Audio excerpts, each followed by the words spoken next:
একটা ডকুমেন্ট নেব, একটা ফাইল নেব, কিভাবে সেটা অ্যাড করবো সেটা দেখাচ্ছি। আচ্ছা, হ্যালো, আসসালামু আলাইকুম। আমি মোহাম্মদ আল আমিন বলতেছি social media Nexus YouTube channel থেকে। আমরা আছি অনেকেই যারা মেল করি, মেল করার সময় আমরা কিভাবে পিকচার অ্যাড করব সেটা পাচ্ছি না। যাই হোক, আজকের মূল ভিডিওটা হচ্ছে আমরা মেলের মধ্যে কিভাবে পিকচার বা ফাইল বা যে কোনো ডকুমেন্টস আমরা কিভাবে মেলের মাধ্যমে পাঠাইতে পারি। চলুন তাহলে মূল ভিডিওতে যাই। মূল ভিডিও যাওয়ার আগে ছোট্ট করে একটি রিকোয়েস্ট, আপনি যদি আমার চ্যানেলে একদম নতুন ভিউয়ার্স হয়ে থাকেন অবশ্যই ইউটিউব চ্যানেলটা সাবস্ক্রাইব করবেন, আর যারা অলরেডি সাবস্ক্রাইব করেছেন তাদেরকে অসংখ্য ধন্যবাদ। চলুন তাহলে বেশি কথা না বলে মূল ভিডিওতে যাই। আচ্ছা, সর্বপ্রথম আমি একটা ক্রোমে গেলাম। আচ্ছা, ক্রোমে যাওয়ার পর এখন আমি নতুন একটা ট্যাব নিলাম। নতুন একটা ট্যাব নেওয়ার পর আমি কি করব, এখন মেলটা নিয়ে নেব। আচ্ছা, মেলটা নিয়ে নিলাম।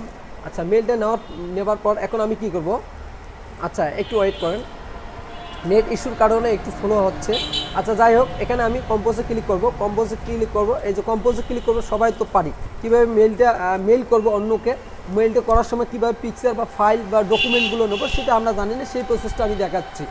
আচ্ছা, এই প্রসেসটা এখন দেখার জন্য এখন আমি কি করব, আচ্ছা একটা মেল নিলাম। আচ্ছা, আমি মেলটা একটা দিচ্ছি। আচ্ছা, মেল একটা আমি দিয়ে দিলাম। আচ্ছা, মেলটা দেওয়ার পর এখন আমি কি করব, সাবজেক্ট একটা দিলাম। আচ্ছা, আপনাদের যে রিলেটিভ সাবজেক্ট আপনারা সেই রিলেটিভ সাবজেক্ট দেবেন। আচ্ছা, এখন আমার এখন সাবজেক্ট দেওয়ার পর এখন মূল যে কথাগুলো কি আমি মূল কথাগুলো তুলে ধরতেছি। আচ্ছা, একটু সমস্যা হচ্ছে নেট ইস্যুর কারণে। আচ্ছা, যাই হোক, আমি এই মেলটা দিলাম। আচ্ছা, মেলটা দেওয়ার পর এখন আমি কি করব, এখন দেখা যাচ্ছে আমি এই জায়গার মধ্যে এই জায়গার মধ্যে আমি কি করব, এখন ইমেজ একটা নেব বা একটা ডকুমেন্ট নেব, একটা ফাইল নেব, কিভাবে সেটা অ্যাড করবো সেটা দেখাচ্ছি। আচ্ছা, এই জায়গায় আমি কার্সারটা কিন্তু রাখছি। আচ্ছা, কার্সারটা দেখেন একবার, মানে বদ্ধ হচ্ছে, নিতেছে, মানে কার্সারটা দেখেন। কার্সারটা দেখলে আপনি বুঝতে পারবেন এই জায়গায় কার্সার। এবং কার্সারটা আপনি এই জায়গাও নিতে পারবেন, এই জায়গাও নিতে পারবেন।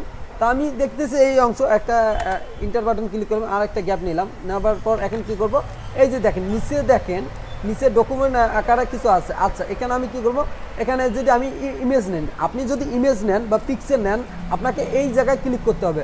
আর আপনি যদি ডকুমেন্ট নেন তাহলে আপনি এই যে ফাইলের মধ্যে ক্লিক করবেন। তাই আমি ইমেজ নিচ্ছি, তো এই জন্য আমি দেখা দিচ্ছি পিকচার কিভাবে দেবেন। আচ্ছা, ইমেজ পিকচার একই বিষয়, অনেকেই আছে ইমেজ আর পিকচারটা বোঝে না। ইমেজ ইংলিশ শব্দ আর পিকচার বাংলা শব্দ। আচ্ছা, যাই হোক, আমি এখন যে আপলোড করব, আপলোডে গেলাম। আপলোড ক্লিক করার পর এই যে ব্রাউজারে ক্লিক করব। ব্রাউজারে আসার পর আচ্ছা আমি কি নেব, আচ্ছা দেখা যাচ্ছে আমি এটা নিলাম, এই ইমেজটা বা পিকচারটা নিয়ে নিলাম। একটু অপেক্ষা করে এই যে চলে আসলো ইমেজটা, দেখেন চলে আসলো, সুন্দরভাবে চলে এসছে। এখন আপনারা কি করবেন, এইভাবে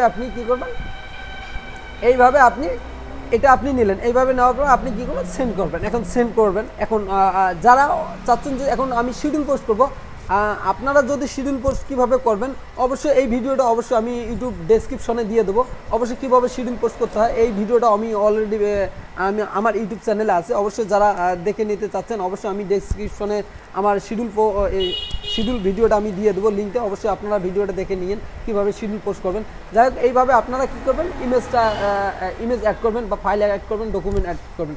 আপনার কাছে যদি ভিডিওটা যদি ভালো লাগে অবশ্যই তাহলে আমার ইউটিউব চ্যানেলটা সাবস্ক্রাইব করবেন। আর অবশ্যই ভিডিওটা যদি আপনার উপকারে আসে তাহলে লাইক করবেন আর কমেন্ট করে অবশ্যই জানাবেন।